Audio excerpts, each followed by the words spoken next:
जंजीरें ड्रामे की आज की किस्त तो फुल धमाका पैकेज थी। इतनी बेहतरीन एपिसोड और अगली किस्त और भी ज़्यादा बेहतरीन होने वाली, क्योंकि सरबुलंद पहुंच चुका है शीरिन और सुराब तक। और शीरिन के सामने भी आ चुकी है ये सच्चाई कि सरबुलंद रबिया के कमरे में छुपा हुआ है कई दिनों से।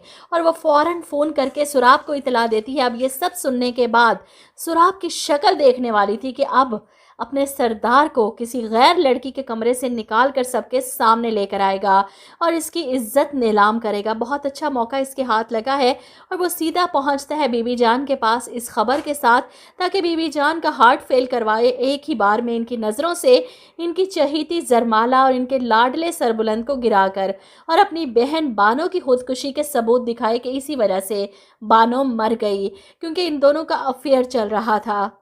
बहरहाल जाते ही बीजान से सवाल करता है कि सरबुलंद ने आपको फ़ोन करके कहा कि वो शहर में है, जिस पर बीबी जान कहती हैं कि हाँ, सरबुलंद ने मुझे खुद फ़ोन करके बताया था। ये सुनकर सुराब हंसता है। तंजिया, बीजान के सर पर ये बम अभी नहीं फोड़ेगा कि झूठ बोल रहा है सरबुलंद। वो इस वक्त शहर नहीं बल्कि इतने दिनों से उस जरमाला के कमरे में था। वो बीबी जान को सबूतों के साथ ये सब कुछ दिखाएगा, ताकि सुराब का नाम भी ना आए और सरबुलंद और जरमाला की हकीकत भी सबके सामने आ जाए। वहीं दूसरी तरफ सरबुलंद, जिसने अंधेरे में तीर चलाया था शीरीन का नाम जमुर्द के सामने लेकर, और वो तीर ऐन निशाने पर लगा जब सरबुलंद का आदमी जमुर्द के सामने कहता है कि तेरी उस महबूबा ने अपना मुंह खोल दिया है और अब तू भी शुरू हो जा।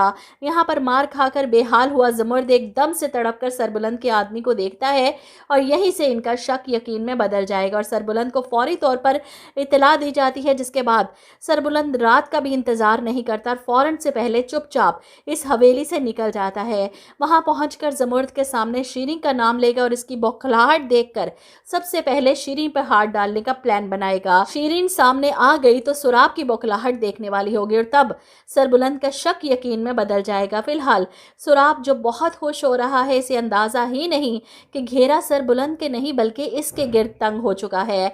सुराब सरबुलंद की हकीकत सामने लाकर खुद पर शक नहीं करवाना चाहता था, इसलिए जानबूझकर शीरीन को अचानक से जरमाला के कमरे में भेजता है ताकि वो सरबुलंद को उस कमरे में देखकर शोर मचा दे और तब सुराब मुलाजमा के शोर मचाने पर सबको इकट्ठा कर लेगा। चौंका सरबुलंद जा चुका था और रबिया सरबुलंद के निकलते ही सारे सबूत हटा चुकी थी। शीरीन को इस कमरे में कुछ नहीं मिलने वाला, बल्कि वो अकेली बेड पर बैठी रबिया को देखकर हैरान होती है कि इसने अपने कानों से सरबुलंद की आवाज़ सुनी थी इस कमरे से। अब अचानक से सरबुलंद कहाँ चला गया? सुराब तो रंगे हाथों पकड़ना चाहता था, लेकिन सरबुलंद यहाँ पर मौजूद नहीं। ये बात इसे परेशान कर देती है। वो चिल्लाएगा शीरीन पर कि तुमने अपने कानों से सुनी थी सरबुलंद की आवाज़, तो फिर वो इसके कमरे में क्यों नहीं मिला? बहरहाल अगली किस्त मज़े की होने वाली है, क्योंकि ज़ाफ़रान खान भी तोरसम की बातें सुनकर डर चुका है। तोरसम की बगावत और इसके लहजे का जहर ज़ाफ़रान खान को परेशान कर देता है। कोई तो है जिसने इसके सामने सच्चाई बयान की है और इनका शक अपने सबसे करीबी इस आदमी पर जाता है।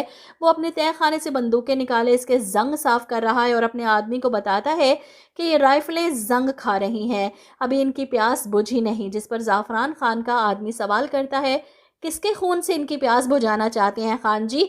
जवाब में वो गन का रुख अपने उसी आदमी की तरफ करके निशाना लगाता है। सच सच बता, तोरसम को तुमने दरियाचंद के बारे में बताया है? बहरहाल तोरसम को भी कुछ अकल आना शुरू हो चुकी है और वो भी इस गुलमहर की वजह से, वरना ये पागल होकर अपने मामे के इशारे पर अपने आप को बर्बाद करके ही दम लेता। तो नेक्स्ट एपिसोड काफ़ी अहम होने वाली है, क्योंकि सरबुलंद के सामने सुराब की सच्चाई आ चुकी है। अब बस शीरीन का मुंह खोलना बाकी है। शेर दिल के कत्ल से लेकर बानो के कत्ल और सरबुलंद पर हमले तक की सारी राम कहानी सामने आ जाएगी। इसके बाद ही तोरसम हवेली वापस आएगा, जब इसके सर से शेर दिल लाला के कत्ल का इल्ज़ाम हटेगा।